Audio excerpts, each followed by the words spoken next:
دەشت لە ڕۆژانی هەینیە هەڵەیە و نادروستە ئاگاداری بە دانە لە تیکتۆک بۆتی داگرم و پێکەوە هەمووی لە ڤیددیویەکە بە کوالێتێکی بەرز لە یوتیوبەکەم دامناوە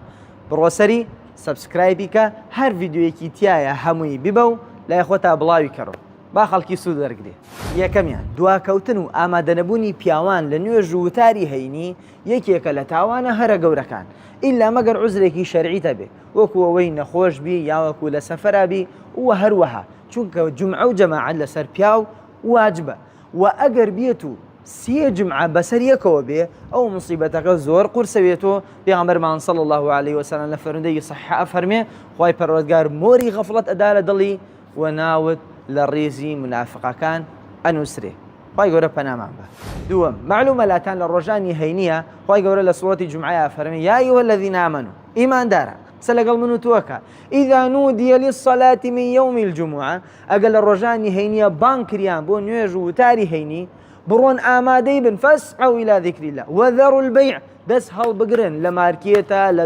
بەنزینخانەیە چوزانم لە هەر ئیشێکە دەستی لێ هەڵبگرە تەواو دایخە هەتاوەکو نوێژەکەتەکەی ئەوسا بگەڕێرەوە هیچ عوزرێ بۆ خۆت هەڵمەخڵقێنە و خۆت مەخەڵەتێنە. تاوانباری ئەو کەسابەتەیش ئەگەر ڕێگری کە لە جومعەکانت ئامادەبی ئەو کەسابەتەیش حرامە ئەبێ ئاگاداربی ئللا لە حاڵەکاتێ دروستە لە ڕۆژانی هەینیە تۆ مامەڵەکە درێژەی پێبەی ئەگەر عوزرێکی شەرعیتە بێ و نوێژ و وتاری هەینی جەماعەت لەسەرت واجب نەوێ وەکو ئەوەی نەخۆشبی یان لە سەفەرابی و هەروەها. سێم هەڵدە لە ڕۆژانی هەینیە زوو بێ بۆ مزگەوت خۆتە زانی هەتا زووتر بێ بۆ مزگەوت پاداشەکە لای خوای پەروەردگار زۆرترە و گەورەترە. خۆ باسەکەی حوشترەکە و مانگاکە و کاوڕەکە و مریشکوێلکەکە و بیستووە ئەگەرنەوە بیستە لە کۆمنتە پرسیارکە وەڵامە درێتەوە. بە هەر حاڵ بەداخەوە لە ڕۆژانی هەینیە خەڵکانێکی زۆر هەیە کە دواکەون لە ئامادەبوونی نوێژ و وتاری هەینی تەماشاکەن ئاوا چاو گڕەدان لە ڕیزی یەکەم و دووەم و سێم ئەگە شوێنی ئاو بدۆزنەوە و بان خەڵکی و بازەدەم بۆ وەڵا پاداشێ زیاترم دەستکەوێت لە ڕیزی یەکەم نزیکەوە منە ئەمە پاداش نییە ئەزیێدی خەڵکیدا پاداش و دەست ناکەوێت بەڵکو گوناحباری شەوی. پێغەمبەر صلی الله علیه وسلم نەهی کردووە لەو تەسەڕفە کابرایەک ئاوە بان خەڵکی و ڕۆیشت و ئەم لە ئەولایە کردوە خەڵکی پێغەمبەر صلی الله علیه وسلم خوڕیالی فەرمووی ئیجلس فقد ئاذیتە دانیشە و تۆ خەڵکی ئازیێتە دەی بەم تەسەڕفاتە وەیاگەدار. چوارم لە کاتی وتاری هەینیە ئەم شێوازە دانیشتنە مەکروهە. ئەنەسی کوڕی مالکە فەرمێ پێغەمبەرمان صلی الله علیه وسلم نەهی لێ کردووە ئیحتیبای پێوترێ. زانایان لەبەرەوەیژن ئەم شێوەی دانیشتنە مەکروهە چونکە عەورەت تێیە دەرەکەوێ یان شێوەیە لە دەرکەوتنی عەورەتی تایە ئیتر بە هەر شێوازێکوێ. ئەم پەنجێشە ئەگەر تێکەڵ بێ لە کاتی وتار و لە ناو مزگەوتە ئەمیش خۆی بۆ خۆی هەر مەکروهە لە ناو مزگەوتە بینڕێ ئاوا خەڵک بەداڵخەوە دانیشەی گوێ لە مامۆسا ئەگرێ و وتراوە ئەم دانیشتنە هەنێ جار هەیە خەوە تێرێ بۆ خاوەنەکەی تووشی خەواڵیەکە یان وەکو گومانی ئەوە کرێت لە ڕێ ئەم دانیشتنە تۆ کە قایم نییە جوان تۆکمە دانیشتی دەست نوێژەکە و بشکێ. بە هەر حاڵ هەرچۆنێ بێ هەوڵ بدە لە ناوی وتاری هەینیە ئاوادا مەنیشە وار کەسێکی شوبینی ئامۆژگاریکە. پێنجەم لە کاتێ وتاری هەینی دەست پێکە ئەبێ گوێگرێکی زۆر باشوی نابێ هیچ شتێ سەرنج و بەملاولا بووە نابێ خۆت خەریکەی بە منداڵەکەت ئەگەر هێنات بێ بە مۆبایلەکەت قسەکردن غەڵەتە دەمەتەقەکردن خەوتن کە خەڵکێکەیە نیوەی خوتبەکە خەوتووە ئەمە بەڕاستی بەم تەسەڕفانەت ئەجری جومعەکەت لەدەسە دەی تەنیا فەرزەکە و لەسەرەکەوێت. پێغەمبەرمان صلی الله علیه وسلم فەرمێ من مس الحصى فقد لغى هەر کەسێ دەستکاری چەو بەردەکەی عەرزەکە بکە و گوێڕانەگرێ خۆی مەشغوڵکا پێوە جاران عەرزاوە فەرشۆشتانی لێ نەبووە لە عەرزا دانیشتوونە فەرموویەتی ئەجری جومعەکەی ئەڕوا هەر کەسێ بڵێ بە هاوڕێکەی گوێ بگرە مامۆستا خوتبەدا و تۆ ئەوەی شت کرد ئەجری جومعەکەت ئەڕوا. حتا هەندێک لە زانایان ئەڵێن تەنانەت مەڵێ ئامینیش ها لە کاتی وتارە مامۆستا دوعاکە ئەڵێ مەڵێ ئامینیش خۆی مامۆستا دوای ئامین بۆ دوعاکانی خۆیەکات تۆ واجبە گوێ بگری سونەتە بڵێ ئامین واجبیش لە پێشترە تاوەکو سنت. شەشەم لە پێش وتاری هەینی لە نێو خەڵکیە وا باوە بە تایبەت لەناو ئەو مزگەوتانەی کە دوو بانگەدەن کاتێ بانگی یەکەم تەواوێ هەمویان هەڵەس نەپا دوو ڕکعاتەکەن ئەگە پرسیارن لێ بکەی بێژی خاڵ و گیان ئەو دوو ڕکعاتە چیەکەی ئێژەمە دوو ڕکعات سونەتی پێش جومعەیە ئەم دوو ڕکعاتە بە تایبەت بەڵگەی صحیحی لەسەر ناتووە وارد بووە لە سونەتی پێغەمبەر صلی الله علیه وسلم هەر کەسێ لە ڕۆژانی هەینی هاتە ناو مزگەوت چەندێکی پێخۆش و دوو بۆ خۆت بکە ئەڵامەکە 100 ڕکعات بکەیت بەڵام بێ دوو ڕکعات تایبەت کە بێژی ئەم دوو ڕکعاتە دوورەکعاتی سنەتی پێش ڕۆژی هەینیە ئەمە بەڵگەی گەرەکە وارد بووە لە پێغەمبەرمان صلی الله عليه وسلم لە پێش نوێژی هەینی چەندێ بەخۆ سنەتەکەی بیکە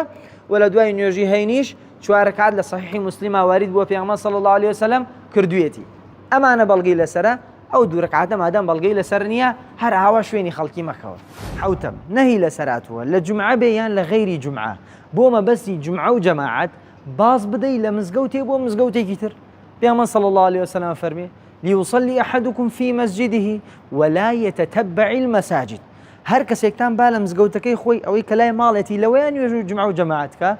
با باز نەدا بەسەر مزگەوتەکان خاصەتەن ئەگەر ئەم بازدانت بۆ بێوەڵاتچم بوو ئەو مزگەوتەکەی تر چکە وتارەکەی کورتە و نوێژەکەی پوختە و زوو نەجاتمانەوێ ئامانە کە ئێستا لە ناو خەڵکیە باوە ئەمە دوو جار تۆ تاوانبارەوی و نادروستە لە حاڵەکاتێ دروستە ئەگەرات و ئیمامی مزگەوتەکەت و ئەوەی کە سەرپەرشتی و مزگەوتاقا بۆ نمونە کەسێکی لاڕێ بێ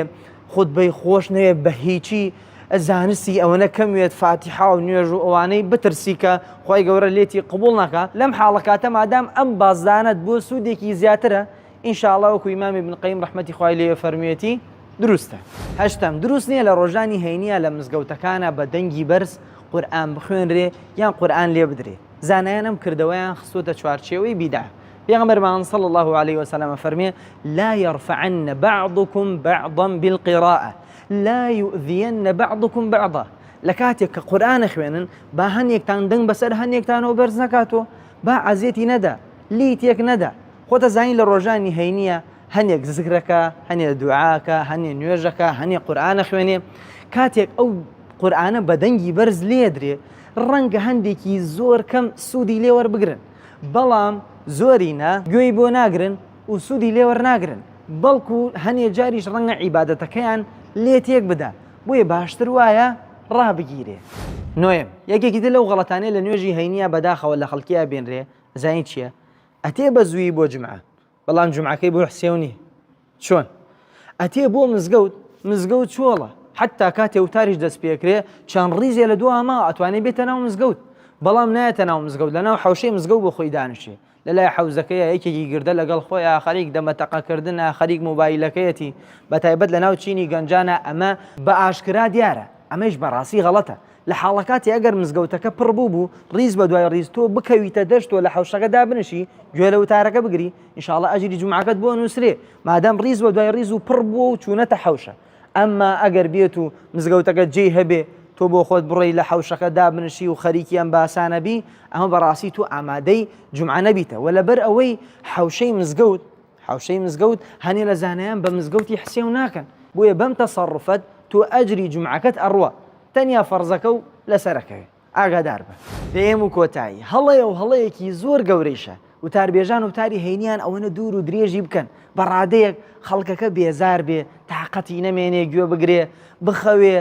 سڵ بکاتۆ لەو مزگەوتە جارێکی تر نێتۆ بۆی پێغەمبەرمان صلی الله عليه وسلم فەرمێ إن قصر خطبة الرجل مئنة من فقهه ئەفەرمێ کورتی خوتبەی وتاربێژ بەڵگەی بوونی علم و فقه و دانایی ئەو خەتیبەیە ئەفەرمێ فأطيلوا الصلاة وأقصروا الخطبة دەسان نوێژەکانتان وتاربێژان درێژی بکەنەوە خوتبەکانتان کەم بکەنەوە بەبەسی لەوەی کەمی کەرۆ بەبەسی لەو نییە تەنیا لە کۆڵیکەیتۆ نا ئەو پەیامەی کە بە 40 دقەی گێنی بە خەڵکی هەوڵ بدە قسەکانت کۆ بکەرۆ کورتی کەرۆ بە جوانی لە ماوەی چارەکێ خەڵکەکە تێبگەێنە و ئەدایکە بۆیان هەرەمەندە و ئەم دەخاڵی کە باسمان کرد هەنێکیان تاوانی گەورە بوون هەنێکیان بچووک هەنێکیان مەکروه هەنێکیان کەم و کوڕی و عمومان باش وایە ئینسانی مسلمان هەوڵ بدە